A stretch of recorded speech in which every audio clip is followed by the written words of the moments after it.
There's a classic pantheon of monsters across the world. Zombies, vampires, werewolves. But then there's witches. Witches are a far more abstract threat because they're not quite so fantastical. Zombies, while originating from Haitian voodoo culture, are not real. There's never been a virus that's led to a pandemic of flesh-eating corpses. Vampires were created as a conservative metaphor against sex, and don't actually roam high schools looking for Happy Meals. Do I even need to explain werewolves? But witches, they're real. Can they actually conjure magic and hexes? No, but there are real people who consider themselves witches. There were real witch trials. And because of their real-world impact, witches have made for particularly chilling literature. If you watch almost any movie with witches, horror or not, you'll notice something. They continually bump up against our real world. More than any other monster, witches fit into history. So today, let's look at films in the witch subgenre and discover their potent relevancy in history. There's unsurprisingly a host of witch films that take place in the Middle Ages and colonial eras. There's a rich history of witches in Japanese cinema, like the classics Koreniko and Ugetsu. Let's also not forget the inclusion of witches in Kurosawa films like Rashomon and Throne of Blood. Throne of Blood, incidentally, is based on Macbeth. Note that all of these films settle their monsters firmly within the history of feudal Japan. Usually these stories revolve around samurai, the knights of Asia, becoming trapped in witchy webs of deception and unseen horror. For Japan, these hags are a metaphor for oath-breaking, a means to lure noble men into easy, lethal pleasure. Speaking of which, what Macbeth rendition would be complete without the infamous three witches who speak of trouble and moving trees? In order to understand the very real King of Scotland, Shakespeare turned to prophecy to help coerce the king's madness. Macbeth consorting with witches feels quintessentially biblical. A ruler seeking guidance from the occult and receiving dark prophecy summons themes of predestination and holy justice. One need look no further than King Saul in the Bible for an easy parallel. The Devils, Ken Russell's magnum opus, is all about the occult and witchcraft, but through a skeptic lens.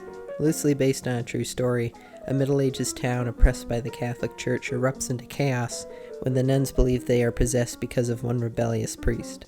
Accordingly, the only true evil present in the Devils is human cruelty and fear, spurred on by the Vatican. Mario Bava's The Mask of Satan, or as it's now more commonly referred to, Black Sunday, takes place in the 16th century and opens with the grotesque execution of a witch. Like the Iron Maidens of old, she's forced to wear a mask of spikes that's hammered onto her face. She is unintentionally resurrected by a professor, pitting the unexplainable against the scientific. The film begins and ends with the mob rising and burning the same witch, both sides filled with similar vengeance.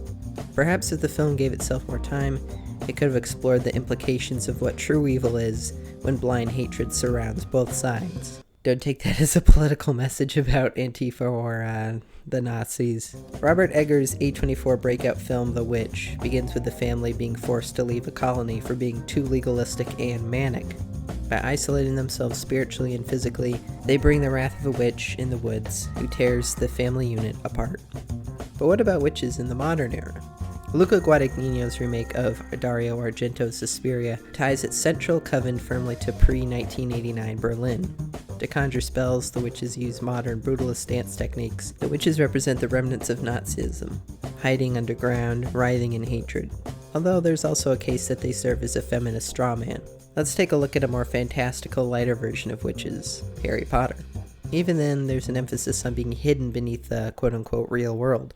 J.K. Rowling could have easily made a universe where everybody is a wizard and a witch, or where the occult is widely accepted. But she didn't, because the need to clash witches with reality is part of the appeal. The secrecy, the hushed incantations, the fear of unknown power, it's part of the lore. Pioneering the found footage subgenre, the Blair Witch Project's whole point is to ground its subject matter in a veneer of authenticity. It begins with the protagonist asking about pre-existing witch lore, which isn't uncommon, especially in New England towns. Soon the protagonists find themselves hopelessly lost, then doomed within the woodland lair of the witch, although the film coyly never reveals its full hand. Like Black Sunday, the film seems to punish people who are curious and scientific. Joachim Trier's 2017 film Velma isn't about a traditional witch, a woman practicing spells, but its subtext gives it power within the subgenre.